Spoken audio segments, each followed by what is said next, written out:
Bismillahirrahmanirrahim. Assalamualaikum warahmatullahi wabarakatuh.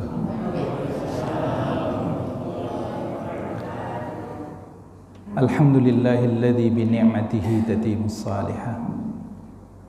Thumma alhamdulillahilladzi hadana li hadza wa ma kunna linahtadiya laula an hadanallah. Ashhadu an la ilaha illallah wa ashhadu anna Muhammadan abduhu wa rasuluhu la nabiyya ba'dah. Allahumma salli wa sallim wa barik ala habibina wa syafi'ina wa qiyadatuna wa qudwatuna wa muallimuna Rasulullah Muhammad sallallahu alaihi wasallam wa ala alihi wa sahbihi wa man tabi'ahum bi ihsan ila yaumiddin. Amma ba'd. Allahumma inna nas'aluka ilman nafi'an. Allahumma inna nas'aluka ilman nafi'an wa rizqan tayyiban wa amalan mutaqabbala.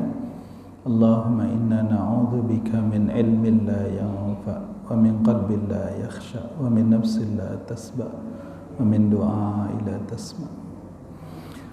Bapak sekalian yang kami muliakan, ibu-ibu yang kami muliakan, alhamdulillah hadirin semua yang juga kami muliakan. Alhamdulillah malam ini kita kembali diberi kesempatan oleh Allah Subhanahu wa taala untuk hadir di dalam majelis ilmu ini. Izin kita melanjutkan pembicaraan pekan yang lalu, mentadabburi surat Al-Fatihah. Pekan lalu kita baru ayat 1 ya Bu ya. Ya Pak ya. Baru basmalahnya ya Pak. Bismillahirrahmanirrahim.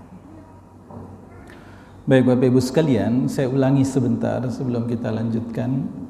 Yang pertama, mengapa kita harus memperhatikan surat Al-Fatihah?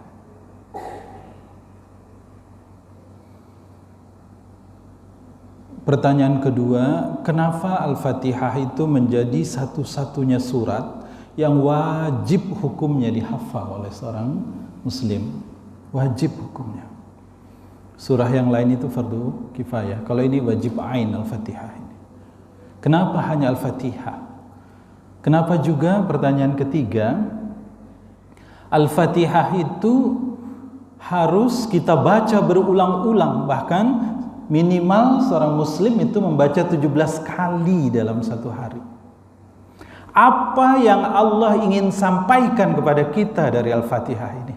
Apa yang Allah ingin kita mengambil pelajaran dari Al-Fatihah ini? Kurang lebih itulah dasar yang melatar belakangi kita harus mencari tahu apa pesan dari Al-Fatihah. Pekan lalu juga sudah kami sampaikan, Al-Quran ini seperti intan mutiara yang dia memiliki banyak sisi. Kita akan mendapatkan cahaya sesuai dari sisi mana kita memandangnya. Hari ini kita pandang dia dari depan, kita dapat cahaya putihnya. Hari ini kita pandang dia dari sisi belakang, kita dapat cahaya hijaunya. Hari ini, besok kita pandang dia dari sebelah kanan, kita dapat cahaya biru langitnya. Dari setiap sisi dia punya cahaya sendiri-sendiri. Itulah Al-Quran. Sehingga kita sering merasakan bahwa kita sudah paham ini arti sebuah surah atau arti sebuah ayat, tapi ketika kita membaca kembali, tiba-tiba kita seperti mendapat arti baru. Kita seperti mendapat hikmah baru. Artinya, kalau kita mengalami itu, kita sedang mendapatkan cahaya dari sudut yang berbeda, dari sisi yang berbeda dari Al-Quran itu. Izin hari ini kami ingin mengajak kita melihat dari beberapa tafsir, Bapak Ibu sekalian. Minggu lalu Al-Fatihah sudah kami jelaskan makna basmalah. Mengapa Al-Quran dimulai dengan makna basmalah? Mengapa Al-Quran yang agung, Al-Quran yang mulia, Al-Quran yang penuh keistimewaan ini dimulai dengan lafaz basmalah? Karena satu, Allah ingin memperkenalkan kita dengan sifat pertama dan utamanya, yaitu Ar-Rahman, Ar-Rahim. Allah ingin kita mengenal Allah pertama sekali itu adalah sebagai zat yang maha pengasih lagi maha penyayang. Ar-Rahman, Ar-Rahim, kata Imam Bukhari dalam penjelasan dalam kitab Fathul Bari yang disyarah oleh Imam Ibnu Hajar As-Asqalani, kata beliau, Ar-Rahman, Ar-Rahim ismani min ar-rahmah bima'na wahid, kata Imam Bukhari. Kata-kata Ar-Rahman dan Ar-Rahim itu dua kata yang berasal dari satu, yang memiliki satu makna, yaitu rahmah, kasih sayang. Hanya yang membedakan Ar-Rahman karena dia kata Rahim ditambah huruf alif dan nun belakangnya. Alif dan nun ini menggambarkan sangat banyak, gitu Pak. Ar-Rahman berarti Allah yang kasih sayangnya sangat banyak. Kalau kita belajar bahasa Arab, Bu, Pak, misal lapar, ju'a gitu. Tapi kalau lapar sekali itu bahasa Arabnya ju'ani gitu. Artinya lapar nian. Kalau ju'a lapar bae, dak makan dak apa-apa. Tapi kalau ju'ani gitu, itu artinya lapar nian, kalau dak makan habis pingsan gitu. Rahman dari kata rahim, rahimun dikasih alif lam jadi rahmani gitu. Kalau haus atosa, haus nian atsani. Kalau marah ghadaba, marah nian ghadbani gitu. Maka rahmani itu artinya yang kasih sayangnya sangat banyak, tidak terbatas. Siapa baik mendapatkan kasih sayangnya itu. Ar-Rahim, kata mim, rahimun ditambah ya, sukun, rahim. Artinya ini menunjukkan selamanya gitu. Maka ketika kita baca Bismillahirrahmanirrahim dengan nama Allah yang kasih sayangnya sangat terbatas, tidak sangat banyak, tidak terbatas, diberikan kepada siapa saja, kapan saja, di mana saja, dan pemberian kasih sayangnya itu selamanya gitu. Maka Ibnu Abbas menafsirkan Ar-Rahman kasih sayang Allah di dunia, Ar-Rahim kasih sayang Allah di akhirat. Buya Hamka dalam Al-Azhar juga jelaskan itu dalam tafsir Al-Azharnya. Nah, itu makna Ar-Rahman, Ar-Rahim.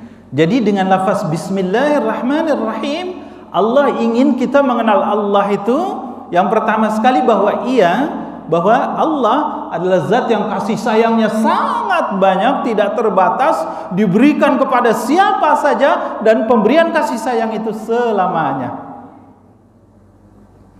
Jadi Allah ingin kita tahu bahwa Allah itu paling pertama sekali adalah zat yang memiliki kelembutan kasih sayang yang sangat banyak. Dalam tafsir Al-Qurtubi dikatakan, apa maksud Allah menyampaikan hal ini di awal Al-Quran? Kata Imam Qurtubi, ini adalah janji dari Allah Subhanahu wa Ta'ala kepada setiap hambanya, bahwa kasih sayang Allah itu mendahului murkanya, kasih dan sayang Allah itu mendahului marahnya. Ini menunjukkan janji Allah tentang kelembutan dan tentang kasih sayangnya kepada seluruh hamba. Berikutnya, pesan berikutnya adalah artinya ketika kita ingin menjadi hamba Allah, ketika kita ingin menjadi hamba Allah yang baik, maka sifat pertama yang harus ada dalam diri kita adalah sifat pengasih dan penyayang. Jangan sampai kita dikenal orang sebagai pemarah, jangan sampai kita dikenal orang sebagai orang yang jahat gitu.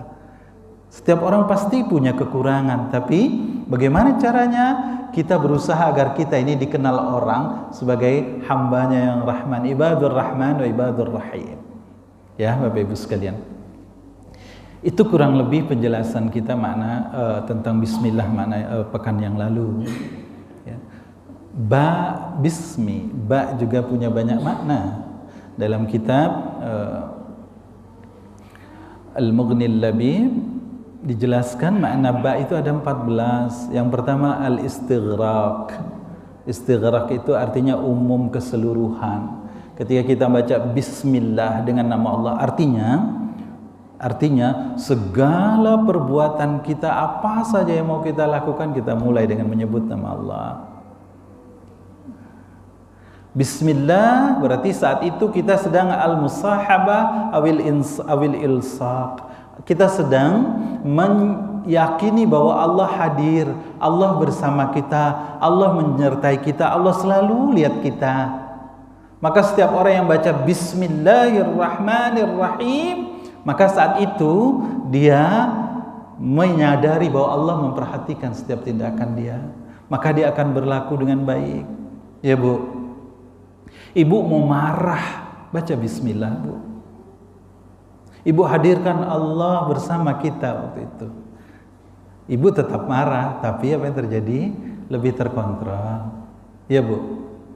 Ibu mengerumpi, ayo kawan-kawan kita ngerumpi, kita buka dengan basmalah, bismillahirrahmanirrahim. Apa yang terjadi Bu? Bu? Tidak jadi kita ngomongnya. Kenapa? Karena kita merasa kita diawasi Allah. Salah satu pesan dari basmalah itu adalah ayo mulai setiap aktivitas yakini bahwa dalam setiap kehidupan kegiatan kita Allah selalu menyertai kita. Itu al-ilsaq namanya. Dalam bahasa Arab ilsaq itu ba ilsaq. Ilsaq itu bahasa Arab artinya lem, melekat. Gitu. Artinya kemana baik? Yang namanya lem Bu. Kalau misal ini kertas, ini dua kertas nih, tak? Kalau dilem, maka yang sikok pergi, yang sikok lagi nih akan terus ikut kemana beda ikut. Itu namanya ilsaq. Ba bermakna al-ilsaq itu begitu. Artinya kemanapun kita, Allah selalu hadir, Allah selalu bersama kita. Allah alam bisab. Nanti juga ada makna lis-sababiyah, ada makna lil ghayah. Ya Bapak Ibu sekalian, baik kita cukupkan mengulang pembicaraan pekan yang lalu. Sekarang mari kita sambung basmalah, maaf Al-Fatihah ini. Izin Bapak Ibu sekalian, Al-Fatihah ini disebut Ummul Quran. Al-Fatihah ini disebut Ummul Kitab. Induknya Al-Quran, induknya emaknya kita Al-Quran ini. Artinya kata ulama dalam banyak sekali kitab tafsir dikatakan seluruh makna Al-Quran itu ada di dalam Al-Fatihah.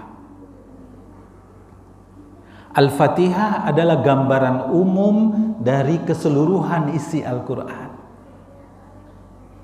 Kenapa demikian? Karena Al-Quran itu terdiri dari satu akidah, keyakinan, yang kedua ibadah, petunjuk tentang akidah, petunjuk tentang ibadah, lalu petunjuk tentang menjalankan kehidupan keseharian, namanya manhaj. Akidah, ibadah, dan manhaj. Nah, sekarang mari kita lihat kenapa Allah suruh kita baca Al-Fatihah berulang-ulang. Pasti ada maksud yang ingin Allah Subhanahu wa taala itu berikan pada kita. Ingin ada pelajaran yang terus Allah Subhanahu wa taala berikan kepada kita. Akidah itu dari ayat 1 sampai ayat 4. Ayat 1 tadi Bismillahirrahmanirrahim. Sekarang mari kita lihat ayat 2, ayat 3 dan ayat 4 Bapak Ibu sekalian. Alhamdulillahi Rabbil Alamin. Alhamdu, alif lam itu menunjukkan, dikata alhamdu, alif lam itu menunjukkan seluruh, nakirah, keseluruhan, umum. Artinya segala puji-pujian lillah, hanya milik Allah. Kenapa milik Allah? Kenapa hanya milik Allah? Karena Allah adalah Rabbul Alamin. Kenapa milik Allah? Karena Allah adalah Ar-Rahmanir Rahim. Kenapa segala puji itu hanya milik Allah? Karena Allah adalah Maliki Yaumiddin. Izin saya ingin menyampaikan sisi lain dari penjelasan tentang surat Al-Fatihah. Penjelasan ini ada dalam tafsir Ruhul Ma'ani yang ditulis oleh Imam Mahmud Al-Alusi. Nama tafsirnya Ruhul Ma'ani, seorang ulama dari Baghdad. Alhamdulillahi Rabbil Alamin. Kita, Bapak Ibu sekalian, sering memuji orang. Kita puji seseorang itu karena dia sangat baik. Kita puji seseorang itu karena dia memperhatikan kita, membantu kita, menolong kita di saat kita butuh pertolongan. Kita puji seseorang itu karena dia punya kelebihan. Kita puji seseorang itu karena dia punya kekuasaan, yang kalau dia gunakan kekuasaannya itu, dia bisa berbuat apa saja gitu. Kata Imam Al-Alusi, siapakah zat yang paling berhak untuk dipuji di muka bumi ini, kata beliau. Beliau mengatakan yang paling berhak untuk dipuji di muka bumi ini adalah Allah, katanya. Kenapa Allah? Karena Allah adalah Rabbul Alamin. Alhamdulillahi Rabbil Alamin. Karena Allah adalah Rabbnya semesta alam ini. Izin saya bahas satu-satu nih Pak Bu ya. Maksudnya begini, nanti ketika kita baca Al-Fatihah ini, hadirkan makna itu. Sehingga ketika kita membacanya berulang, seolah-olah kita sedang ngecas tajdidul iman, memperkuat terus, memperbaharui terus iman kita. Nah, alhamdulillahirabbil alamin. Segala puji bagi Allah. Segala puji hanya milik Allah. Kenapa segala puji itu hanya milik Allah? Karena Allah Rabbul Alamin. Semesta, Rabbnya semesta alam. Apa arti Rabb, Bu? Pak, kita sering ya Rabbana, ya Rabbana, Rabbana atina fid dunya hasanah, Rabbana zalamna anfusana, Rabbana atmim lana nurana. Banyak sekali doa-doa kita memakai kata Rabb. Apa arti Rabb, Bu? Pak? Mengatur. Apalagi Pak, Bu, arti Rabb? Kita banyak memahami arti Rabb itu Tuhan. Padahal dalam bahasa Arab, Rabb itu akar katanya adalah tarbiyah. Tarbiyah. Di IAIN ada fakultas tarbiyah. Fakultas pendidikan. Rabb itu artinya zat yang mencipta. Rabb itu artinya zat yang mendidik. Rabb itu artinya zat yang memelihara.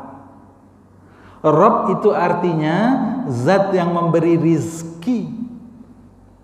Rabb artinya zat yang mengatur. Maka ketika kita mengucapkan puji-pujian kepada Allah, puji Allah dengan ikhlas, puji Allah dengan pemahaman. Jangan hanya sekedar ya engkau baik, misal kita memuji orang, ya engkau baik, tapi tanpa ada dasar pemahamannya. Puji Allah karena kita tahu bahwa Allah itu Rabb.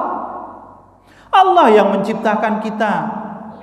Tidak hanya Allah ciptakan kita dalam kondisi sebaik-baiknya, tapi juga Allah didik kita. Baru lahir hanya bisa merayap, Allah didik lagi bisa merangkak, Allah didik lagi bisa duduk, Allah didik lagi bisa berdiri, Allah didik lagi kita bisa berjalan, Allah didik lagi kita bisa berlari, Allah didik kita lagi bisa melompat. Terus kepandaian kita bertambah dan terus bertambah. Lahir mata ini tidak bisa melihat, telinga juga belum berfungsi, Allah didik sehingga mata kita bisa melihat dalam jarak dekat. Makin hari sampai 20 hari sudah terang semua mata kita. Telinga juga begitu. Mulut bicara pun pelan-pelan sampai kita bisa. Semuanya itu pendidikan dari Allah Subhanahu wa taala, pemeliharaan dari Allah Subhanahu wa taala, rizki dari Allah Subhanahu wa taala kepada kita. Kalau ada orang yang memberikan kebaikannya kepada kita, kita sudah puji dia setinggi langit. Oh, Bapak baik nian kasih BLT misal itu. Oh, alangkah senangnya hati gitu, Pak. Tapi Allah Subhanahu wa taala yang tidak pernah putus-putus kebaikannya kepada kita, kenapa tidak kita puji dengan kesungguhan hati? Maka ketika kita ucap alhamdulillahi rabbil alamin, segala puji bagi Engkau ya Allah, Tuhan yang telah mendidik saya, yang kebaikannya kepada saya sangat banyak, tidak pernah putus-putus, yang tidak saya minta Engkau berikan, yang tidak saya tahu itu sebuah kelebihan kebaikan, Engkau berikan gitu. Dan kebaikannya itu, penciptaannya, pemeliharaannya, pendidikannya, memberi rizkinya, tidak hanya untuk manusia, tapi untuk seluruh alam ini. Hewan, tumbuh-tumbuhan, semua. Maka kata Imam Al-Alusi, seorang muslim yang membaca alhamdulillahi rabbil alamin, tumbuh dalam dadanya itu rasa cinta, Bapak. Seorang yang membaca alhamdulillahi rabbil alamin berulang-ulang, maka cintanya akan semakin kuat, semakin kuat, semakin kuat. Kenapa? Karena ucapan itu diucapkan berulang-ulang setiap hari. Bahkan tidak berhenti hanya di dalam salat, di dalam zikir pun alhamdulillah, alhamdulillah. Masya Allah. Orang yang mengucapkan alhamdulillahi rabbil alamin bihadzal dengan makna ini, dia akan cinta pada Allah. Dari hari ke hari kecintaan itu terus bertambah kepada Allah. Sekarang pertanyaan, hadir tidak makna itu pada kita? Makanya dulu, Pak, apa beda orang dulu dengan, apa beda sahabat dengan kita? Sahabat, ada orang sakit, dia ambil air, dia bacakan Al-Fatihah. Dibacakan Al-Fatihah sampai 7 kali, diminumkan kepada orang itu, sehat. Ada yang tersengat kala jengking, diberi air, yakin kepada Allah Subhanahu wa taala, dibacakan Al-Fatihah, sehat gitu. Jadi Al-Fatihah itu punya kekuatan betul-betul luar biasa. Hari ini kita baca Al-Fatihah berulang-ulang kali, kenapa tidak hadir? Ya. Jadi ketika membaca Al-Fatihah ayat 2 itu alhamdulillahi rabbil alamin. Bayangkanlah Bapak Ibu sekalian, Allah itu sebagai Rabb kita, yang dari kecil sampai besar sebegini banyak pemberiannya kepada kita. Kalau ada orang baik sama kita 2-3 hari, 4 hari, seminggu, sebulan terus ya berbuat baik, cinta mati kita sama dia. Kalau ada orang tiba-tiba ngasih kita mobil, cinta mati kita sama dia, ngikut kita, tidak berani kita melawan dia. Kenapa? Kebaikannya luar biasa untuk kita. Sekarang Allah yang kebaikannya sebegitu banyak kepada kita, kenapa tidak cinta mati kita? Tidak hanya sebulan 2 bulan, bertahun-tahun sudah. Nah, Bapak Ibu yang dirahmati Allah, yang pertama itu, kata Imam Al-Alusi, ayat 1 sampai ayat 4 ini bercerita tentang keyakinan. Hamdalah yang ketika dibaca dia, maka akan menambah kecintaan kepada Allah Subhanahu wa taala. Kenapa? Karena kita sedang menyebut kebaikan Allah yang sangat banyak. Ya Allah, hari ini bisa duduk di masjid. Ya Allah, pakai AC. Ada tiang pula bisa bersender, misalnya ada dinding bisa bersandar. Ya Allah, bisa itikaf. Banyak orang yang tidak terdorong, yang tidak terangkat kakinya ke masjid. Alangkah ruginya dia. Ayat 3, Ar-Rahmanir Rahim, yang Maha Pengasih lagi Maha Penyayang, yang selalu memberikan kasih sayangnya kepada seorang hamba, yang selalu memberikan kasih sayangnya kepada kita di dunia, bahkan nanti akan juga Allah berikan kasih sayangnya kepada kita di akhirat. Tetapi syarat dan ketentuan berlaku. Kalau di dunia kalau di dunia ada doa yang membuat Allah memberikan kita kebaikan, di akhirat ada keimanan yang membuat kita dapat kasih sayang Allah. Maka ketika seorang membaca Ar-Rahmanir Rahim, kalau tadi di depan bismillah, dia meyakini Allah itu kasih sayangnya sangat banyak. Dia meyakini Allah itu kasih sayangnya selamanya. Maka pada ayat yang ketiga Ar-Rahmanir Rahim, yang hadir dalam hatinya, kata Imam Al-Alusi, adalah harapan akan kebaikan-kebaikan Allah di masa yang akan datang untuk dia. Ada harapan, ada keinginan agar di hari esok, minggu depan, bulan depan, nanti ketika wafat, nanti di alam kubur, Allah tetap berikan kita Rahman dan Rahimnya. Dalam bahasa akidah itu namanya ar-raja. Kalau tadi hub, maka ketika orang membaca, seorang muslim baca Ar-Rahmanir Rahim, ya Allah yang Maha Pengasih dan Penyayang, berikan hamba ya Allah, berikan hamba kasih sayangmu ya Allah, tidak hanya hari ini dan kemarin, tapi juga besok ya Allah, nanti ya Allah di alam kubur. Ada harapan, ada keinginan terus kita kepada Allah Subhanahu wa taala. Itu namanya roja. Kalau roja ini terus kita hadirkan, kita ucapkan kita hadirkan maknanya di dalam setiap membaca Al-Fatihah, bukankah kemudian kita akan semakin dekat dengan Allah, akan kita jaga perbuatan kita agar harapan kita ini jangan ditolak, agar keinginan kita ini dikabulkan. Yang ketiga, yang keempat, Maliki Yaumiddin. Mengapa kita memuji Allah? Kata Imam Al-Alusi fi tafsir Ruhul Ma'ani, kata beliau, karena Allah adalah Maliki Yaumiddin. Allah adalah Malik, Raja, penguasa Yaumiddin, pada hari pembalasan, pada hari kiamat. Allah yang berkuasa penuh di hari itu. Dia Malik. Allah perkenalkan dirinya bahwa nanti di hari pembalasan Allah lah rajanya. Allah lah yang berkuasa penuh, lakukan apa saja untuk hamba makhluknya. Siapa yang berbuat baik, Allah berikan balasan kebaikan. Siapa yang berbuat buruk, sekecil apapun keburukannya, pasti akan Allah balas. Tidak hanya di akhirat, di alam kubur pun Allah akan balas. Maka tidak ada orang yang baca Maliki Yaumiddin sambil tersenyum, gitu Pak. Kalau ada orang baca Maliki Yaumiddin sambil tersenyum, artinya dia tidak menghayati, tidak menghadirkan makna tentang hari kiamat itu. Seberapa ganas, seberapa dahsyatnya hari kiamat itu. Datangnya hari kiamat saja sudah sangat mengerikan.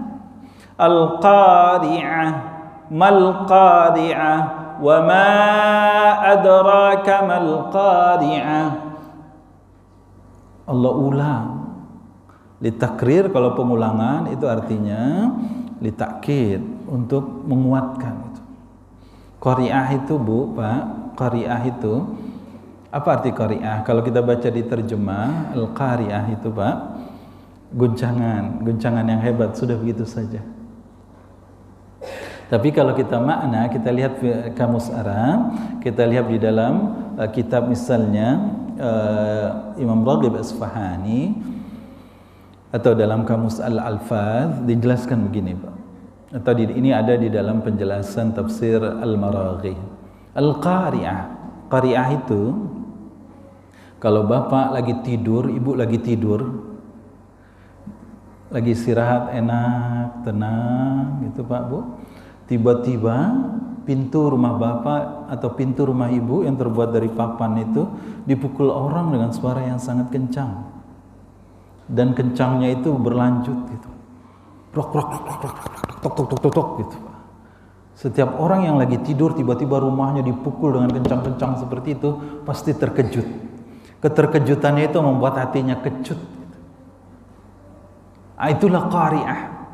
Kalau dalam tafsir Adwaul Bayan Imam Asy-Syamkiti, beliau menjelaskan begini.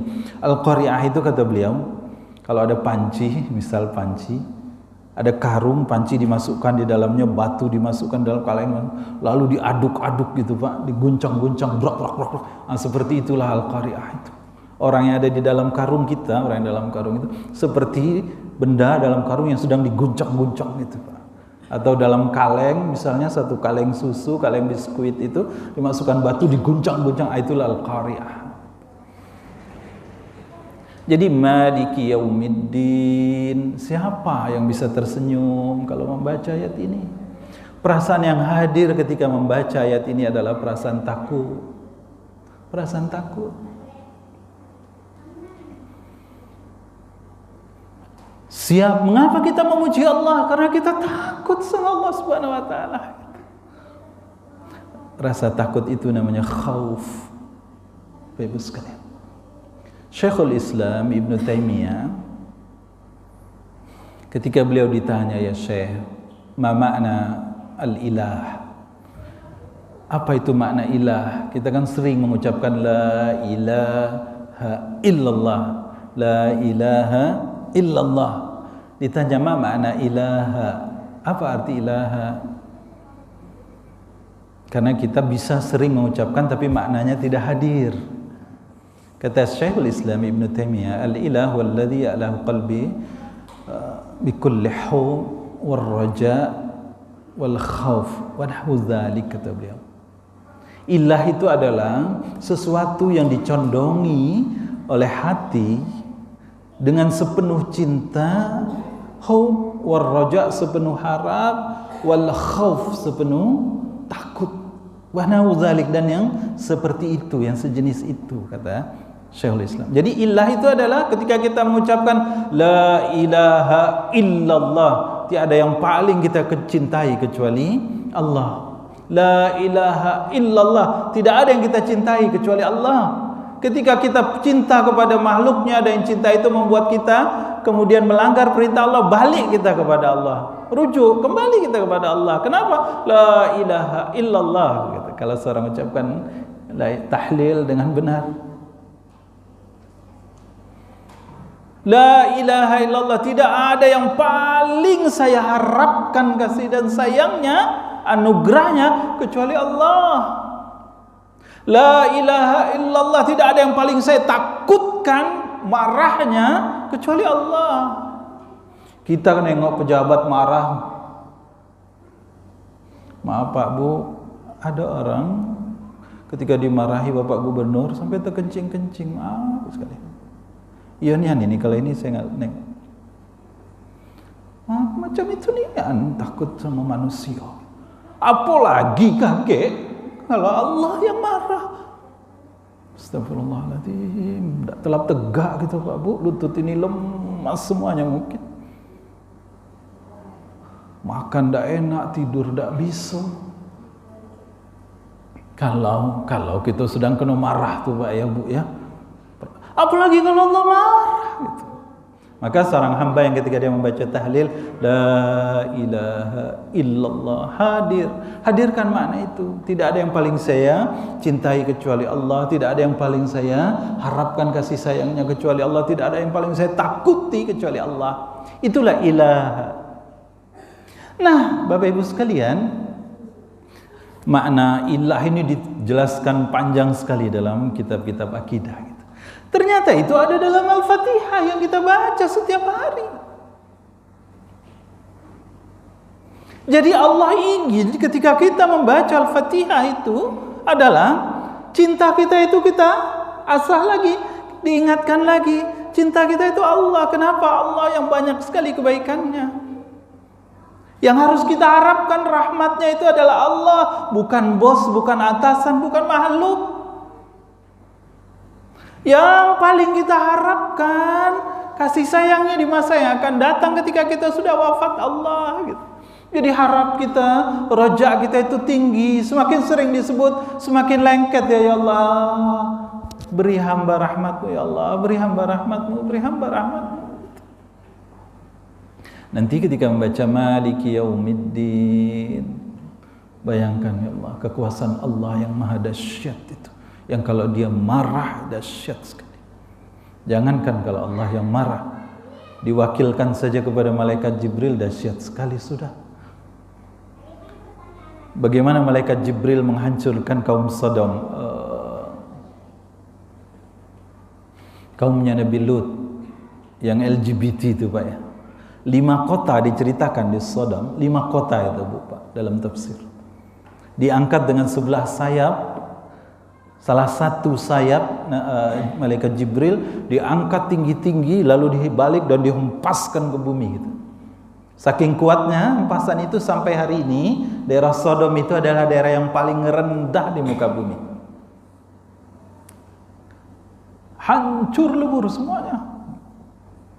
Sehingga Nabi pun kalau sahabatnya akan berangkat melalui daerah Sodom itu, kata Nabi jangan lewat situ, jauhi tempat-tempat yang Allah pernah melaknat orang-orang yang ada di atasnya.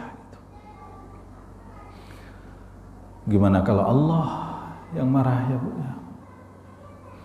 Idza zulzilatil ardu zilzalaha, idza zulzilatil ardu zilzalaha. Kalau Allah mengguncangkan bumi ini zilzalaha dengan guncangan yang sekuat-kuatnya. Di situ dipakai kata idza zulzilatil ardu gitu Pak. Ardunya itu pakai alif lam yang menunjukkan seluruh bumi. Kalau Allah mengguncangkan seluruh bumi dengan guncangan yang sekuat-kuatnya gitu. Hari ini kan tidak pernah terjadi Pak seluruh bumi berguncang. Oh kemarin gempa misalnya di Sumatera Barat, di Sumatera Barat itulah yang merasakan. Jambi tidak, Lampung tidak, Bengkulu tidak. Sebagian tsunami hancurkan Aceh, gempanya begitu kuat hancur Aceh, yang hancur Aceh gitu. Orang sana kalang kabut gitu. Nanti kata Allah kalau kiamat itu seluruh bumi, bayangkan seluruh orang di seluruh permukaan bumi ini semuanya panik kacau. Seperti apa suasananya gitu. Nah, Bapak, Ibu, hadirin sekalian yang dirahmati Allah. Jadi itu bab pertama dari Al-Fatihah tentang akidah, tentang keyakinan bahwa Allah satu, kenali Dia sebagai zat yang maha pengasih dan penyayang. Allah adalah zat yang paling banyak kasih sayangnya kepada kita, maka tumbuhkan, ingat itu sehingga tumbuh cinta kita kepada Allah. Allah adalah zat yang memiliki rahmat sangat banyak, harapkan rahmat itu tumbuh roja. Allah yang berkuasa penuh, raja yang akan membalas setiap perbuatan kita di hari kiamat, maka takutlah pada Dia. Bapak Ibu sekalian yang dirahmati Allah, artinya pengulangan ucapan Al-Fatihah itu salah satunya adalah agar keyakinan kita itu semakin kuat. Mengulang-ulang, diulang-ulang. Mengapa Al-Fatihah itu dijadikan rukun dalam salat? Allah ingin agar kita itu ngecas, kita cas iman kita itu. Setiap salat baca Fatihah, ingat itu. Punya masalah sebesar apapun, ingat Allah nikmatnya sudah sangat banyak pada kita itu. Jangan gara-gara ada sebuah masalah kemudian tinggalkan Allah, malas sholat, malas ibadah, maunya marah terus kepada orang misalnya. Jangan. Ya, Bapak Ibu sekalian, itu bagian pertama dari Al-Fatihah tentang akidah. Maka yang ingin, ini pesan ya Pak Bu ya. Nih saya sedang cerita tadi seperti Al-Quran itu mutiara, Al-Fatihah juga seperti mutiara yang punya banyak sisi. Kalau kita nanti baca tafsir Imam Al-Qurtubi, beliau menjelaskan sampai 24 bab tentang Al-Fatihah ini. Kita jelas, misal kita baca lagi tafsir yang lain Al-Marghi, beliau akan cerita tentang makna huruf demi huruf serta latar belakangnya. Al-Fatihah ini istimewa betul Bapak Ibu sekalian. Bahkan sampai ada yang mengatakan satu-satunya surah yang turun 2 kali, sekali di Mekah, sekali di Madinah, Al-Fatihah. Satu-satunya surat yang turun lengkap sekali, langsung dari awal sampai akhir, Al-Fatihah. Surat yang lain itu tidak lengkap. Ya, jadi Bapak Ibu sekalian yang dirahmati Allah, mudah-mudahan Allah kasih kita kesempatan selesaikan Al-Fatihah ini di pekan depan ya Pak ya. kita baru satu bab pertama dari Al-Fatihah ini, tentang keyakinan, tentang akidah, Bapak sekalian. Maka hadirkan pesan-pesan dari basmalah, alhamdulillahirabbil alamin, arrahmanirrahim, maliki yaumiddin. Hadirkan pesan itu dalam diri kita. Yakin, seyakin-yakinnya saya, orang yang membaca Al-Fatihah akan terasa dia dekat dengan Allah. Yakin saya. Orang yang berulang-ulang membaca Al-Fatihah semakin kuat jiwanya, semakin kuat keimanannya. Kenapa? Karena dia memahami makna pesan yang ada di dalam Al-Fatihah itu. Semoga Allah berikan kita hidayahnya, petunjuknya, untuk terus ya Bapak Ibu sekalian yang mampu membaca suratul Fatihah ini dalam setiap hari. Semoga juga dengan kita membahasnya kita bisa menjadi sahabat Al-Fatihah, yang dia kemudian bisa memberikan kita syafaat di hari akhir nanti. Mudah-mudahan dengan terus kita membaca ini juga, kita mempelajari ini, hadir makna ini, sehingga setiap salat membaca Fatihah itu semakin kuat iman kita. Maaf penutup, makanya sunnahnya membaca Al-Fatihah itu tidak satu napas.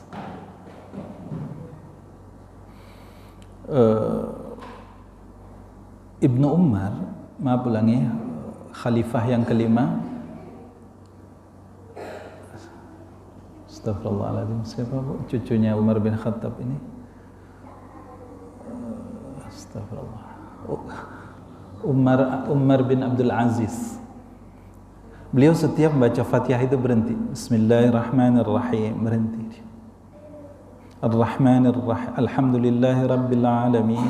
Tidak sanggup dia, Umar bin Abdul Aziz tidak sanggup membaca itu langsung wasal. Dia pasti berhenti di situ.